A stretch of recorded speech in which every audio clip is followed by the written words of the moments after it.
আজকের এই ভিডিওতে আমরা করব ক্লাস 8-এর গণিত প্রবাহ অঙ্ক বইয়ের কোষে দেখি 10.1 পেজ নাম্বার 100। দেখো একের দাগের অঙ্কটা কি বলেছে। আজ আমার বাবা 390 টাকায় 15 কিগ্রা চাল কিনে এনেছেন। যদি 17 কিগ্রা একই রকম চাল কিনতেন তবে বাবা কত টাকা খরচ করতেন? ত্রৈরাশিক পদ্ধতিতে হিসাব করে লিখি। প্রথমে আমাদেরকে লিখতে হবে গণিতের ভাষায় সমস্যাটি হলো, দিয়ে চালের পরিমাণ কিগ্রাতে আর মূল্য হচ্ছে টাকাতে। তাহলে 15 কিগ্রা চালের দাম 390 টাকা, 17 কিগ্রাটা বের করতে হবে। তাহলে আমরা এক্স দিয়ে ধরে লিখতে পারি। দিয়ে লিখবে যে এক্ষেত্রে চালের পরিমাণের সাথে মূল্যের কি সম্পর্ক সেটা দেখতে হবে। যদি সরল হয় তাহলে সরল লিখবে, ব্যস্ত হলে ব্যস্ত লিখবে, কিন্তু এই ক্ষেত্রে এখানে সরল সম্পর্ক হচ্ছে। দিয়ে অতএব দিয়ে বা তোমরা লিখতে পারো যে মূল্য বলে লিখতে পারো, বা অতএব দিলেও হবে। 15:17 সমানুপাত 390:x। এখানে দেখো সরল সম্পর্কের জন্য কিন্তু 390:x হলো। যদি এখানে ব্যস্ত সম্পর্ক হতো তাহলে এক্সটা আগে হতো, 390টা পরে হতো, মানে x:390 হতো। বা দেবে 15/7 এটা, আর এটা ইকুয়াল টু সমানুপাত বলতে ইকুয়াল টু 390/x। তাহলে 15 মানে বজ্র গুণ করো কোনাকুনি করে, তাহলে এটা 15x, এটা হচ্ছে 17 সঙ্গে 390 গুণ করে দেবে, কিন্তু আগে গুণ করবে না। দেখো বা লিখে এক্স করবে, দিয়ে 15টা গুণ আকারে আছে এক্সের সাথে, তাহলে এখানে গেলে ভাগ হয়ে যাবে। তাহলে 390 × 17/15 হলো। তাহলে এক্স ইকুয়ালস টু কত? 442 হচ্ছে। তাহলে বাবা 442 টাকা খরচ করতে। দুইটা দেখো, ভেঙ্কট মামা 20 মিটার ছিট কাপড়ে একই মাপের 4টি জামা তৈরি করবেন। একই রকম 12টি জামা তৈরি করতে হলে ভেঙ্কট মামাকে কত মিটার ছিট কাপড় কিনে দিতে হবে? ত্রৈরাশিক পদ্ধতিতে হিসাব করে লিখবে। এখানেও তাই, যে গণিতের ভাষার সমস্যাটি হলো বলে লিখবে, দিয়ে জামার সংখ্যা টিতে আর কাপড়ের পরিমাণ হচ্ছে মিটারে।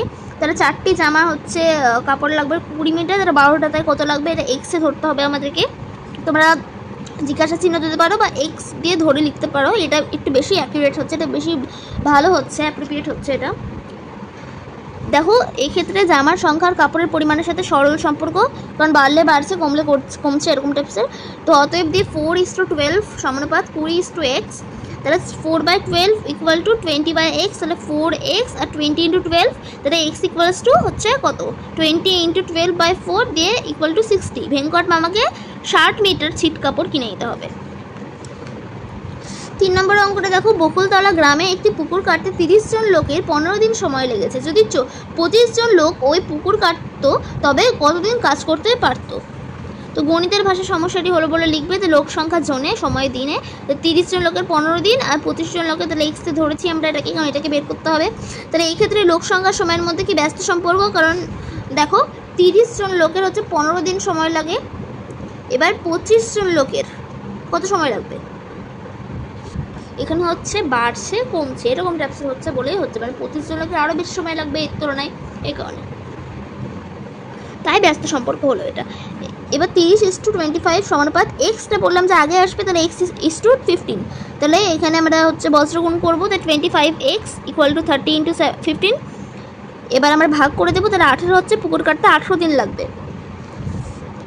কাকিমা ঘন্টায় 40 কিমি বেগে গাড়ি চালিয়ে 5 ঘন্টায় মামার বাড়ি পৌঁছে গেলেন। তিনি যদি ঘন্টায় 50 কিমি বেগে গাড়ি চালাতেন তবে মামার বাড়ি পৌঁছাতে কতটা সময় লাগতো?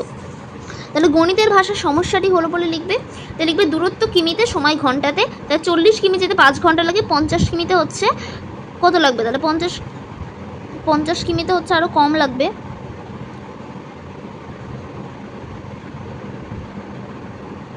এটা একটু বেশি লাগবে, মানে হচ্ছে কমলে কমছে বাড়লে বাড়ছে, এটা কিন্তু হচ্ছে না, মানে বিপরীত হয়ে যাচ্ছে। তো এই কারণে হচ্ছে এখানে আমরা ব্যস্ত সম্পর্ক লিখবো। তাহলে এটা ব্যস্ত সম্পর্কে আছে। তাহলে 40:50 সমানুপাত x:5। তাহলে আমরা যদি অ্যান্সারটা বের করি তাহলে হচ্ছে 4 হবে। তাহলে মামার বাড়ি পৌঁছাতে 4 ঘন্টা লাগবে। 5-এর দাগের অঙ্কটা দেখো, এটা একটু ইম্পর্টেন্ট অঙ্ক আছে, ভালো করে পড়ে নাও, তারপরে দেখে নাও অঙ্কগুলো। মঙ্গলপুর গ্রামের একটি আশ্রয় শিবিরে 4000 জন লোকের 9 দিনের খাবার মজুদ ছিল। 3 দিন পর 1000 জন লোক অন্য জায়গায় চলে গেলেন। যারা রয়ে গেলেন অবশিষ্ট খাবারে তাদের কতদিন চলবে? গণিতের ভাষার সমস্যাটি হলো বলে লিখবে যে লোক সংখ্যা জনে সময় দিনে। তাহলে 4000 জন তো ছিল, এবার এখানে কি বলেছে দেখো কি 9 দিনের খাবার মজুদ ছিল, কিন্তু 3 দিন চলে গেছে, মানে 9 - 3 করতে হবে, তাহলে আমাদেরকে 6 দিন। তাহলে আর এখানে হচ্ছে 1000 জন চলে গেছে, মানে 4000 - 1000, তাহলে 3000। তো 3000 কতটা সময় চলবে, তাহলে এটাকে আমরা এক্সে ধরতে পারি। তাহলে এই ক্ষেত্রে লোক সংখ্যার সময়ের মধ্যে ব্যস্ত সম্পর্ক আছে। তাহলে 4000:3000 সমানুপাত x/6। তাহলে অ্যান্সার বেরোবে 8, তাই তাদের আর 8 দিন চলবে। এটা 6 দিন চলছিল, 8 দিন চলবে।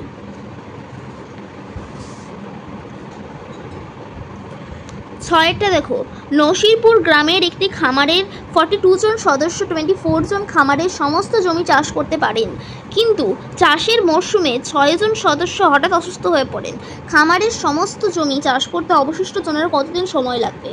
গণিতের ভাষায় সমস্যাটি হলে বলে লিখবে লোক সংখ্যা জনে সময় দিনে 42 জন লোকে 24 দিন সময় লাগে, কিন্তু 42 এর মধ্যে 6 জন হচ্ছে অসুস্থ হয়ে পড়েছিল, তার 36 জন এখন আছে, তার 36 জনও কতজন সময় লাগবে, তো এটাই বের করতে হবে আমাদেরকে।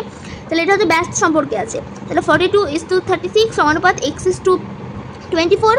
তাহলে আমরা এভাবে যদি সলিউশনটা বের করি তাহলে অ্যান্সার হবে 28। তাহলে অবশিষ্ট জলের 28 দিন লাগবে, জনের অবশিষ্ট জনের 28 দিন লাগবে। 7 দাগের অঙ্কটা দেখে নাও। একটি কারখানায় 1000টি যন্ত্রাংশ তৈরি করতে 16টি মেশিনের 27 দিন সময় লাগে। যদি ওই কারখানায় আরও 2টি মেশিন বসানো হয় তাহলে একই সংখ্যক যন্ত্রাংশ তৈরি করতে কতদিন সময় লাগবে সেটাই বের করতে হবে। গণিতের ভাষায় সমস্যাটি হলো বলে লিখবে যে মেশিনের সংখ্যা টিতে সময় দিনে হবে, 16টি মেশিনের 27 দিন সময় লাগে। তাহলে 16 + 2 মানে 2টো আনা হয়েছিল, তাহলে 16 + 2 = 18। 18টা হচ্ছে এক্স, মানে কতটা সময় লাগবে সেটা আমাদের বের করতে হবে। এটা ব্যস্ত সম্পর্কে আছে। তাহলে আমরা এটাকে যদি আমরা করি ওভাবে, এটা এখানে কিন্তু এক্সট্রা আগে আসছে কারণ ব্যস্ত সম্পর্ক বলে, তাহলে অ্যান্সারটা বেরোবে 24। তাহলে একই সংখ্যক যন্ত্রাংশ তৈরি করতে 24 জন লাগবে। ঠিক আছে, আমি আর এগুলো বলছি না কারণ এগুলো বললে টাইমটা বেশি লাগবে আর ভিডিওটা লং হয়ে যাবে। এখানে কি বলেছে 8 দাগেরটাই কি নিচের পারস্পরিক সম্পর্কগুলি দেখি গণিতের গল্প তৈরি করি, তো এটা পদ্ধতি উত্তর খুঁজি। দেখো এখানে আমরা কিন্তু এই সমস্ত অঙ্কগুলোতে হচ্ছে আমাদেরকে বলে দিচ্ছিল, মানে কথাগুলো বলে দিচ্ছিল আমাদেরকে এইটা বানিয়ে অঙ্কটা সলভ করতে হচ্ছিলো। এখানে করতে হবে, এখান থেকে গল্প বানিয়ে আমাদেরকে সলভ করতে হবে। তাহলে একটা আমি গল্প নিজে থেকে বানিয়েছি, তোমরা অন্য কিছু বানাতে পারো। প্রিয়া একটি দোকান 112.5 টাকা দিয়ে 25টি পেন কিনল। প্রিয়ার বন্ধু রিয়া 25টি পেন, আচ্ছা প্রিয়ার বন্ধু রিয়া ওই দোকান থেকে একই দামে 12টি পেন কিনবে। প্রিয়ার বন্ধু রিয়ার কত টাকা খরচ হবে, বা রিয়ার লিখতে পারো শুধু। তো গণিতের ভাষায় সমস্যাটি হলো বলে লিখবে, আর এখানে লিখবে হচ্ছে গণিতের ভাষায় গল্প বা গণিতের গল্প লিখতে পারো। পেনের সংখ্যা যেটা ছিল এখানে জাস্ট ওটাকে টুকে দেবে। তো এখানে কি সম্পর্ক, সরল সম্পর্ক আমরা বুঝতে পারছি।